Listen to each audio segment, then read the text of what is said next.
Hello everyone.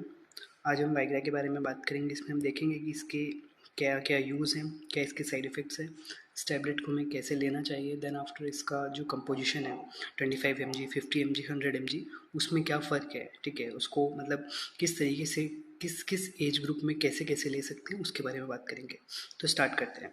तो Viagra को introduce किया गया था फाइज़र कंपनी के, ठीक है। ये फाइज़र वही कंपनी है जिसने कोविड वैक्सीन में भी कोरोना वैक्सीन बनाया था, ठीक है, फाइज़र का जो वैक्सीन था। देन आफ्टर इसको इंट्रोड्यूस किया गया था 1998 के अंदर, ठीक है। तो इसको इंट्रोड्यूस किया था उन्होंने इरेक्टाइल डिस्फंक्शन के लिए। इरेक्टाइल डिस्फंक्शन क्या होता है? ये इंपॉर्टेंस का एक मेजर कॉज है, ठीक है, जिसमें क्या होता है कि जो मेंस होते हैं, ठीक है, उसके अंदर प्रॉपर इरेक्शन मेंटेन नहीं रह पाता है, ठीक है। तो उसके ट्रीटमेंट के लिए उन्होंने इस जो ये वाइग्रा थी उसको इंट्रोड्यूस किया था। अब इसके अंदर इसका जो कंपोजिशन है वो सिल्डेनाफिल है, ठीक है, ये सिल्डेनाफिल है, ये इसका कंपोजिशन है, ठीक है। अब बात करेंगे कि इसको कैसे कैसे हम इसको यूज़ कर सकते हैं, किस किस तरीके से इसको यूज़ किया जाता है उसकी बात करते हैं। तो इसको कैसे, ये काम कैसे करती है, ठीक है। तो यहाँ पे क्या होता है, फॉस्फोडाइएस्ट्रेज इनहिबिटर, ठीक है, फॉस्फोडाइएस्ट्रेज 5 एंजाइम एक होता है, ठीक है। तो ये एंजाइम क्या करता है, ये एंजाइम क्या करता है, ये वाइग्रा जो होती है, ठीक है, ये उसको इनहिबिट करती है, ठीक है। फॉस्फोडाइएस्ट्रेज 5 एंजाइम होता है, उसको ये वाइग्रा इनहिबिट करती है, ठीक है। अब इससे क्या होता है, ये जो फॉस्फोडाइएस्ट्रेज एंजाइम होता है, ठीक है, ये क्या करता है, ये जो पेनिस में जो ब्लड जा रहा होता है, ठीक है, उसको ये ब्लॉक कर देता है, ठीक है। अब वहाँ पे क्या होगा, जैसे ही इस एंजाइम को इनहिबिट करेंगे तो जो पेनिस के अंदर क्या होगा, जो अपना ब्लड फ्लो है, ठीक है, वो बढ़ जाएगा। अब अगर ब्लड फ्लो बढ़ेगा, किसको पता है कि जो पेनिस है, ठीक है, वो क्या है, एक तरह से एक अपना मस्कुलर ऑर्गन है। अगर उसके अंदर ब्लड फ्लो बढ़ेगा तो इरेक्शन, उसके अंदर इरेक्शन जो रहेगा वो ज़्यादा रहेगा, ठीक है, ज़्यादा टाइम से इरेक्शन रहेगा। अब यहाँ पे क्या होता है, ये इफेक्टिव किस में रहता है, ठीक है, जो भी जो मेंस होते हैं, ठीक है, जिनके अंदर इरेक्टाइल डिस्फंक्शन का दिक्कत आ रहा है, ठीक है, और जिनको एक प्रॉपर इरेक्शन मेंटेन करने में दिक्कत आ रही है, उनके लिए काफ़ी ज़्यादा इफेक्टिव है, ठीक है। अब एक चीज़ और, जो है वाइग्रा है, ये सिर्फ काम करती है सेक्सुअल स्टिमुलेशन के वक्त पे, मतलब जो मैन है, जो इसको लेने वाला है, ठीक है, वो सेक्सुअली स्टिमुलेट होना चाहिए उस वक्त पे। अगर उस वक्त पे ये लेगा तो वहाँ पे ये जो टैबलेट है वो ज़्यादा इफेक्टिव रहती है, ठीक है। अब क्या करते हैं, जिसके यूजेस हैं, ठीक है, हम उसके यूज़ की बात करते हैं। तो जैसे हमने ऊपर बात की, ठीक है, जो फॉस्फोडाइएस्ट्रेज 5 एंजाइम है, ठीक है, ये उसको क्या करता है, उसको इनहिबिट करता है, ठीक है। अब यहाँ पे ये क्या करता है, उससे जो ब्लड फ्लो है पेनिस का वो बढ़ जाएगा, ठीक है। तो वहाँ पे फिर क्या हुआ, ये सारा का सारा उसमें हो गया। उसके बाद जो प्राइमरी इसका यूज़ है वो क्या है, इरेक्टाइल डिस्फंक्शन के ट्रीटमेंट के लिए, ठीक है, इसका मेन इंडिकेशन है वो। देन पल्मोनरी आर्टेरियल हाइपरटेंशन, ठीक है, ये क्या होता है कि जो अपने लंग्स के अंदर जो कभी कभी हम बात करते हैं कि वहाँ पे जो ब्लड का सप्लाई प्रॉपर नहीं हो पाता, उसकी वजह से क्या होता है, वहाँ पे हाइपरटेंशन क्रिएट होता है, ठीक है, पल्मोनरी आर्टेरियल हाइपरटेंशन, ठीक है। तो उसमें क्या करेगा ये, वहाँ पे जो वो जो ब्लड वेसल्स है उसके अंदर ब्लड फ्लो की सप्लाई को बढ़ा देगा। तो जो हाइपरटेंशन है वहाँ पे पल्मोनरी आर्टेरियल हाइपरटेंशन, ये क्या होगी, कम हो जाएगी, क्योंकि ब्लड फ्लो बढ़ जाएगा, तो उससे भी हमको रिलीफ दिलवाता है, ठीक है। अब कुछ कुछ केस में क्या करता है, जो भी अपने हार्ट से रिलेटेड कुछ कंडीशंस रहती हैं, क्योंकि क्या कहते हैं, ब्लड फ्लो को बढ़ाता है, जैसे अपन हार्ट अटैक वगैरह में बात करते हैं, तो वहाँ पे क्या होता है कि ब्लॉकेज आता है, तो उस ब्लॉकेज को ये उसका ट्रीट करने के काम आता है, ठीक है। अब यहाँ पे बात करते हैं आगे, इसका डोसेज क्या है, ठीक है, जो हमको मिलता है 25 mg 50 mg 100 mg, ठीक है।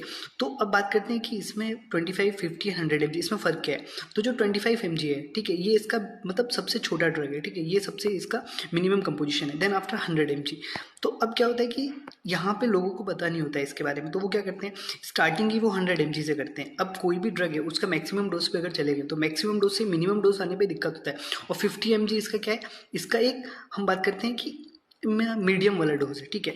तो अगर 25 mg सबसे कम वाला डोज है, 100 mg मैक्सिमम डोज है। अब जो बात करते हैं कि इसलिए बोला जाता है कि इस ड्रग को हमें क्या करना चाहिए, इस ड्रग को हमें डायरेक्टली मतलब किसी डॉक्टर से कंसल्ट करके, ठीक है, तभी लेना चाहिए। कि अभी लोग क्या करते हैं कि हम ओवर द काउंटर जाते हैं, ओवर द काउंटर मतलब मेडिकल शॉप पे गए, वहाँ पे जाके हमने बोला कि हमको ये ड्रग चाहिए, ठीक है, तो वो लोग नॉर्मली दे देते हैं। और क्योंकि पता है कि इस ड्रग में इतना ज़्यादा इसके साथ मतलब एक वो जुड़ा हुआ है कि लोग ऐसे सोचते हैं कि नहीं यार ये ड्रग तो लिया जा रहा है, तो फिर वो भी तो थोड़ा लोग मतलब इसको लेने में झिझकते हैं, ठीक है।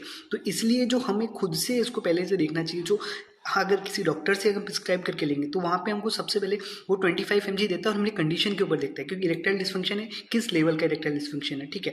तो वहाँ पे अगर देखा जाएगा तो सबसे जो बेस्ट ड्रग है वो 25 mg है, ठीक है। तो 25 mg सबसे बेस्ट ड्रग है। उसके बाद हम 50 mg फिर 100 mg भी जाते हैं, बट हम जो जाते हैं मेडिकल शॉप से वो हमको 100 mg डायरेक्ट दे देते हैं, क्योंकि उनको मतलब नहीं है उस चीज़ से, ठीक है। तो इसलिए फिर हम बात करते हैं कि वहाँ पे ज़्यादा दिक्कत, इसके जो साइड इफेक्ट ज़्यादा देखने को मिलते हैं वो 100 mg में देखने को मिलेंगे। अगर 100 mg ले लिया उसके बाद तो फिर कोई ड्रग ही नहीं है ना, वहाँ पे फिर ज़्यादा उसको जो इरेक्टाइल डिस्फंक्शन उसके बाद तो और ज़्यादा वर्सन वो कंडीशन जाएगी। तो जो बेसिक है, सबसे अच्छा तो ये कि अगर लेना है तो डॉक्टर की प्रिस्क्रिप्शन से लो, अगर उसके बाद भी है तो 25 mg बेस ड्रग से स्टार्ट करना है, उसके बाद 50 पे जाओ, उसके बाद 100 पे जाओ। अगर डायरेक्ट 100 पे जाएंगे तो वहाँ पे मैक्सिमम डोज आ गया है, ठीक है, तो बॉडी में एक वो हो गया है कि उसके बाद वो काम ही नहीं करेगा फिर, ठीक है। अब इसको कब लेना चाहिए, तो इसको लेना चाहिए कोई भी सेक्सुअल एक्टिविटी उसके 30 मिनट से 1 घंटे पहले, ठीक है, मतलब आधे घंटे से 1 घंटे पहले ले लेना चाहिए, ठीक है। और एक और चीज़, इसको एक दिन में सिर्फ एक ही टेबलेट लेना है, अगर एक से ज़्यादा टेबलेट लेंगे तो इसके जो साइड इफेक्ट्स हैं वो ज़्यादा देखने को मिलेंगे, ठीक है। अब बात करते हैं इसके जो कॉमन साइड इफेक्ट्स हैं, ठीक है, उसके बारे में। तो जो सबसे कॉमन इसका साइड इफेक्ट है वो है हेडेक, ठीक है, सिर में दर्द रहेगा, देन आफ्टर फ्लशिंग रहेगी, मतलब जो फेस पे रेडनेस आएगी, क्योंकि ये क्या कर रहा है, ये ब्लड फ्लो को बढ़ा रहा है। अब ब्लड फ्लो को जब ये बढ़ाएगा तो वहाँ पे क्या होगा कि फेस पे रेडनेस आ जाएगा, ठीक है। फिर जो स्टमक इंडाइजेशन मतलब कब्जी वगैरह का दिक्कत रहेगा, नेसल कंजेशन, जो नाक होगी वो ब्लॉक हो जाएगी, देन आफ्टर जो मसल्स में दर्द मतलब मसल में दर्द रहेगा, ठीक है, उसके बाद बैक पेन रहेगा, ठीक है। अब सबसे ज़्यादा जो अपन देखने को मिल रहा है ब्लड विजन, ब्लड विजन क्यों, क्योंकि यहाँ पे भी इसने क्या करा, इसने ब्लड फ्लो को बढ़ाया है, ठीक है, तो उसकी वजह से विजन में चेंज आएगा। इसी वजह से कभी कुछ कुछ लोग क्या करते हैं, जैसे हमने बात किया, क्योंकि इसको क्या करना है अपन को, जो सेक्सुअल एक्टिविटी है उसके आधे घंटे से 1 घंटे पहले लेना है, ठीक है, आधे से 1 घंटे पहले लेना है। अब वहाँ पे कुछ लोगों ने अगर इस ड्रग को पहले लेके वो ड्राइव कर रहे हैं तो वहाँ पे ब्लड विजन है, तो उसमें क्या होता है कि एक्सीडेंट वगैरह होने के चांसेस ज़्यादा रहते हैं, ठीक है। अब इसके बाद जो हमने बात की कि इस टैबलेट को दिन में सिर्फ एक ही बार लेना है, बट कुछ लोग क्या करते हैं 1 से 2 टैबलेट ले लेते हैं, ठीक है। इस टैबलेट को अगर 25 mg ले रहे हैं तो 25 mg की टैबलेट को सिर्फ एक ही बार लेना है। उसके बाद कुछ लोग क्या करते हैं उस टैबलेट को मतलब 2 टैबलेट उन्होंने ले लिया, तो उसके फिर वहाँ पे क्या है सीरियस साइड इफेक्ट देखने को मिलते हैं, ठीक है।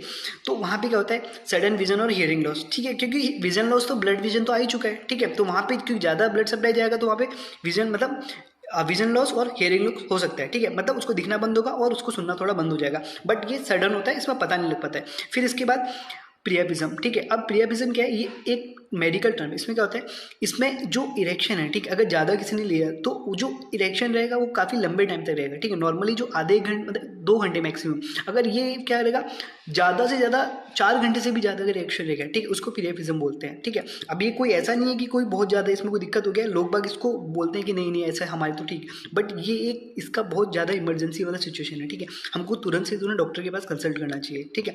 अगर इरेक्शन 4 घंटे से ज़्यादा अगर लंबे टाइम तक रह रहा है तो वहाँ पे इस चीज़ को लेना है, ठीक है। उसके बाद severe allergic reaction, severe allergic reaction में क्या देखने को मिलेगा, फेस पे स्वेलिंग आ जाएगी और थ्रोट पर स्वेलिंग आ जाएगी, ठीक है, क्योंकि ब्लड सप्लाई बढ़ चुका है, ठीक है। अब बात करते हैं इसका कॉन्ट्राइंडिकेशन, मतलब किस किस आदमियों को मतलब किस किस कंडीशन में ये टैबलेट को हमें नहीं लेना है। जो नाइट्रेट्स रहते हैं, ठीक है, जैसे नाइट्रोग्लिसरीन वगैरह जो लोग इसको लेते हैं किसके अंदर, जो हार्ट के पेशेंट होते हैं, ठीक है, उनको ये टैबलेट को या फिर जो नाइट्रेट्स ले रहे हैं उनको इस टैबलेट को अवॉइड करना चाहिए, ठीक है, क्योंकि वहाँ पे ये क्या करेगा ब्लड सप्लाई को ज़्यादा बढ़ेगा, हार्ट पे लोड ज़्यादा पड़ेगा, हार्ट पे लोड ज़्यादा पड़ेगा तो हार्ट फेलियर के चांसेस रहते हैं उसमें, ठीक है। और फिर वही वापस ये सिचुएशन, जिनको हार्ट की प्रॉब्लम है या फिर लिवर की प्रॉब्लम है तो वहाँ पे उन लोगों को इस टैबलेट को अवॉइड करना चाहिए। अब लिवर की प्रॉब्लम में क्या दिक्कत है, क्योंकि जो टैबलेट का मेटाबॉलिज्म होगा वो लिवर में जाके हो रहा है, अगर लिवर में मेटाबॉलिज्म हो रहा है वहाँ पे अगर ये टैबलेट को ले लिया, लिवर में पहले से कोई दिक्कत है, इस टैबलेट को लिया, इसका मेटाबॉलिज्म थोड़ा वैसे होगा तो वहाँ पर लिवर फेल्योर के भी चांसेस हो सकते हैं। और जो लोग जिनको आई का कोई डिसऑर्डर है, ठीक है, जैसे रेटिनाइटिस पिगमेंटोसा वगैरह है, ठीक है, तो उसमें भी क्योंकि ये क्या है ब्लड विजन कर रहा है, ठीक है, उसको ब्लॉक कर रहा है, तो वहाँ पे उस चीज़ से बचने के लिए जिनको भी है जैसे रेटिनाइटिस पिगमेंटोसा वगैरह है, फिर आई का कोई दूसरा कोई डिजीज, तो वहाँ पे उन लोगों को इसको अवॉइड करना चाहिए। फिर हम बात करते हैं कि इसका इंट्रैक्शन क्या है, ठीक है, मतलब किस किस टैबलेट से ये इंट्रैक्ट कर सकता है। तो अल्फा ब्लॉकर्स जो रहते हैं अपने, ठीक है, अब यह क्या करता है अल्फा ब्लॉकर के साथ ये रिएक्ट करेगा और वहाँ पे क्या करता है कि ब्लड सप्लाई को एक जगह पे बढ़ा रहा है, ठीक है, जैसे हमने बात करा मस्कुलर ऑर्गन्स पे बढ़ा दिया है इसने, ठीक है, तो पेरिफेरल तो उसने क्या करा ब्लड सप्लाई को बढ़ा दिया, बट जो सेंट्रल वाला है, ठीक है, तो वहाँ पे लो ब्लड प्रेशर कॉज कर देगा। अदर जो इरेक्टाइल डिस्फंक्शन के मेडिकेशंस होते हैं, ठीक है, तो वहाँ पे क्या कर सकता है उन अगर दूसरे कोई मेडिकेशंस ले रहे हैं अगर वहाँ पे उनके साथ साथ उसने वैग्रा भी ले लिया तो उसको जो साइड इफेक्ट्स हैं, ठीक है, उनको बढ़ने के चांसेस ज़्यादा हो जाएंगे, ठीक है। फिर यहाँ पे आती है बात किसकी, ब्लड प्रेशर की। तो ब्लड प्रेशर की जो भी बीपी की जो दवाई वगैरह ले रहे हैं तो वहाँ पे क्या कर सकता है बीपी को उन लोगों ने तो कम करके रखना है, ठीक है, जैसे कोई हाई बीपी वाला पेशेंट है उसने अगर उस टैबलेट को ले रहा है ये क्या करेगा उस बीपी को लो कर देगा, तो वहाँ पे क्या करेगा जो साइड इफेक्ट्स हैं वो ज़्यादा बढ़ जाएंगे क्योंकि वो मतलब हाइपरटेंशन की पहले से दवाई ले रहे हैं। अब ये टैबलेट क्या करेगी ये बीपी को और कम करेगी और जो पहले से वो टैबलेट ले रहे थे वो और कम करेगी, तो उस बंदे को हाइपोटेंशन हो सकता है, ठीक है। तो हाइपोटेंशन पता है कि बहुत ज़्यादा सीवियर कंडीशन, तो वहाँ पे ज़्यादा रिस्क है, ठीक है। अब जो कौन कौन से लोग हैं जिनको अवॉइड करना चाहिए, जैसे पहले ही कॉन्ट्राइंडिकेशन मैंने बात कर लिया है, ठीक है। अब जो लोग जिनको सीवियर कार्डियोवैस्कुलर कोई प्रॉब्लम है उनको इस टैबलेट को बिल्कुल ही अवॉइड करना चाहिए। जिन पेशेंट को पहले से कोई स्ट्रोक हुआ है, ठीक है, या फिर कोई हार्ट अटैक आया है, तो वहाँ पे क्योंकि पता है हार्ट पे भी पहले से उतना ज़्यादा वो मतलब ठीक नहीं हो पाया, वो रिकवर नहीं हो पाया। अगर उससे पहले उन्होंने उस टैबलेट को ले लिया, ठीक है, रिसेंट में कोई स्ट्रोक का पेशेंट है या फिर हार्ट अटैक का पेशेंट है, उसने अगर इस टैबलेट को लिया तो वहाँ पे दिक्कत हो जाएगा, ठीक है। अब जिनको सिल्डेनाफिल से अगर एलर्जी है, जैसे पहले किसी ने इस टैबलेट को लिया, उसको ज़्यादा जैसे साइड इफेक्ट देखने को मिले, तो उनको इस टैबलेट को अवॉइड ही करना चाहिए, ठीक है। फिर इसमें प्रिकॉशंस क्या क्या हैं, ठीक है। तो सबसे पहला प्रिकॉशन ये है कि अगर कभी भी इस टैबलेट को कोई ले रहा है तो उसको हेल्थ के मतलब डॉक्टर से जाके मिलना चाहिए, ठीक है। और प्रिस्क्राइब डोज, जैसे मैंने बात की 25 mg, 50 mg, 100 mg, तो अगर हम सीधे जाके अगर मेडिकल स्टोर पे बात करेंगे तो हमको वो 100 mg देगा, ठीक है। तो इससे अच्छा है कि डॉक्टर के साथ मतलब उससे लिखवाने में दिक्कत नहीं है, हम ठीक है, हम अगर किसी से कंसल्ट करें तो कोई दिक्कत नहीं है। बेटर कि हमें उसका साइड इफेक्ट ना देखने को मिले, ठीक है। अगर हम जाके लिया 100 mg ले लिया, उसमें हमको कोई दिक्कत आ गई, ठीक है, बाद में क्योंकि पता 100 mg के बाद कोई दूसरा ड्रग उसमें काम नहीं करेगा, ठीक है। तो उस चीज़ से बचने के लिए हमको पहले से 25 mg पे जाना चाहिए, ठीक है। और फिर हाई फैट वगैरह क्या करते हैं, उसके जो मेटाबॉलिज्म है उसको ये कम कर देता है, तो इसलिए अल्कोहल वगैरह जो हाई फैट वाले जो डाइट वगैरह हैं, ठीक है, उसको अवॉइड करना चाहिए। लाइक कुछ कुछ लोग होते हैं जो नॉनवेज वगैरह से किसी ने मीट वगैरह खाया, एग वगैरह खाया, उसके साथ इस चीज़ को नहीं लेना चाहिए। फिर अगर कोई भी साइड इफेक्ट आ रहा है, ठीक है, कोई सीरियस साइड इफेक्ट आ रहा है, ठीक है, तो वहाँ पे क्या करना चाहिए, हमको तुरंत से डॉक्टर से कंसल्ट करना चाहिए। अब इसका कंक्लूजन क्या आया, ठीक है।